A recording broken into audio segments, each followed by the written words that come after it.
So when we left off, we had accomplished building a pipeline CPU that effectively gave us a scalar processor.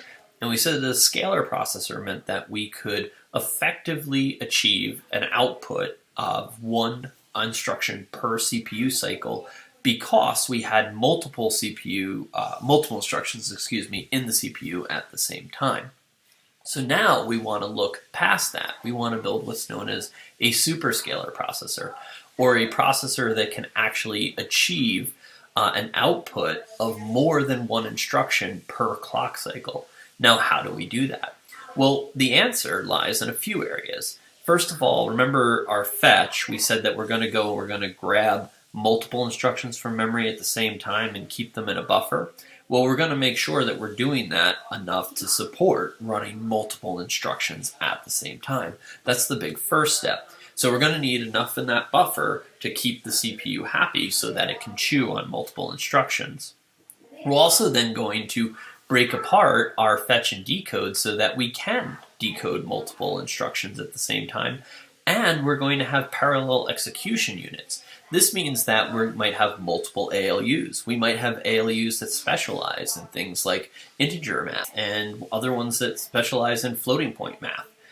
There's going to be lots of specialized hardware that will be better at serving a purpose, doing specific instructions, but not others. And we need smart decode that actually knows then to pass those particular instructions to those specialized execution units.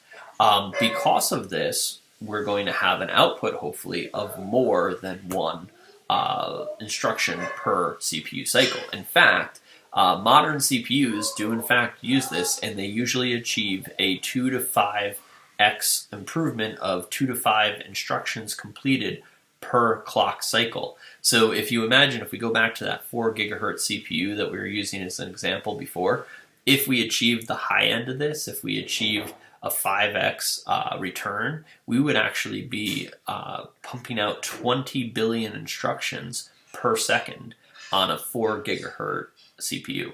So let's visualize this. Up top here we have a scalar processor, right? So this is the standard pipeline. Instruction 1 goes in, it's fetched and decoded. Now notice that the fetches all happen at the same time. We've changed this up a little bit from the one that we looked at last. I said that now we're thinking of grabbing stuff from memory in batches, right? So in effect, all of these instructions are actually fetched in the same cycle because we grabbed a whole bunch of information from memory and put it in that buffer. But we can still, in a scalar processor, only decode one instruction per cycle. So on clock cycle 2 here, we decode the first. On clock cycle 3, we execute the first, decode the second. And then on a clock cycle 4, we write back, execute, decode, and this pattern continues. And you can tell that we do get to a place now, like if a new instruction had started down here, we do get to a place where we're working on 4 instructions at any given time. Now again, this is only showing instructions of the same length, and we're not dealing with bubbles and other problems, but it's just the theory. Now, a superscalar processor is one that has multiple decode and multiple execution and write back features in its hardware. So in this simple example here, we're just going to assume that the hardware can work on 2 instructions at one time. So we still get all 4 instructions here with one fetch, just like we did before. But this time we decode 2 and we execute 2 at the same time we're decoding the next 2.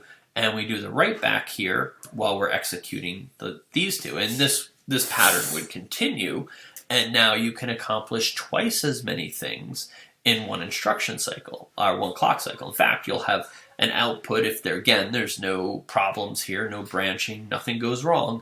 You'll have an output of 2 instructions per clock cycle. So let's look at a breakdown of what this actually looks like in the hardware if we group the hardware together.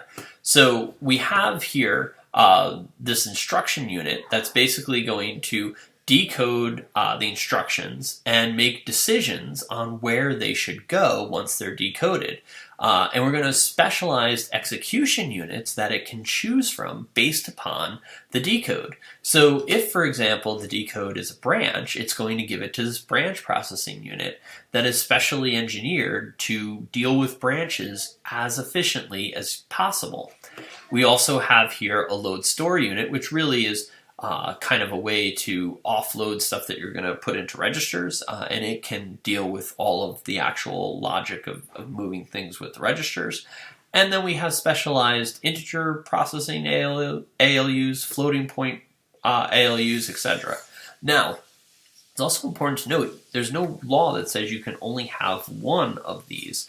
So if you predict that, say, you'll be doing more integer math than, say, floating point math, you might have multiple floating point ones as well. An important part of this now, well, two things I want to point out. One is that notice often the registers are shared between different units, right? That's important to keep in mind, that even though we might have multiple ALUs, we still might be sharing the same registers. Another thing that's really important to point out is this completion unit. So what's happening here is, remember we talked about last time, even though we're speeding things up, all instructions still have to come out of the CPU in the correct order. And we can't introduce bugs at the hardware level because we did things out of order. So it's very important that we have, and this is a very complex circuit, logic here that ensures that that is the case, that we're actually gluing everything back in the correct order as the CPU outputs the results of its work. So some issues that we might run into in the superscalar world, this is kind of a growth of the issues that we talked about in the scalar world when we talked about branching and things of that nature.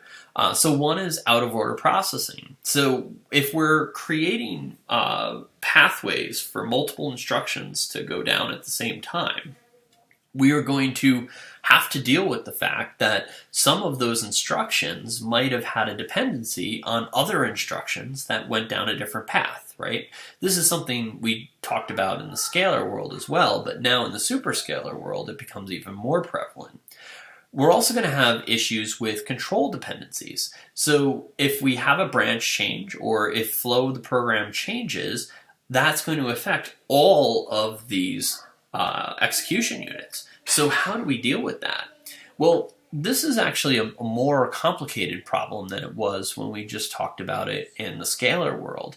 In the scalar world, we only had the one pipeline, and we could effectively say, okay, if we could try predictive, and if that failed us, we would have to flush the pipeline and start it over. But since we have multiple execution units, another way we could do this is to use multiple execution units to effectively play out both scenarios. We could actually pretend, let's fill a pipeline up with what happens if we do branch, and let's fill a pipeline up with what happens if we don't branch. This is called speculative execution. And at the end of the day, whichever one is right, we keep, and then we throw away the other one. This can also be used with branch prediction, just like we talked about in the scalar world. So we can still keep that as part of our tool in our toolbox, but we expand upon it by actually keeping now a branch history table that's a little bit more complex in the modern circuitry that aids in our branch prediction. So it will be even more accurate than just kind of guessing without the table. We can also have issues with conflicting access to registers. So remember, when we looked here at the diagram, our general purpose registers were shared between multiple units, and this really just shows the load store unit. But in reality, there could be other circuits that are connected to these registers besides this integer processing unit and the load store unit. And you might need to have more than one of those use the registers at the same time. That's obviously going to cause a delay for at least one of those two instructions.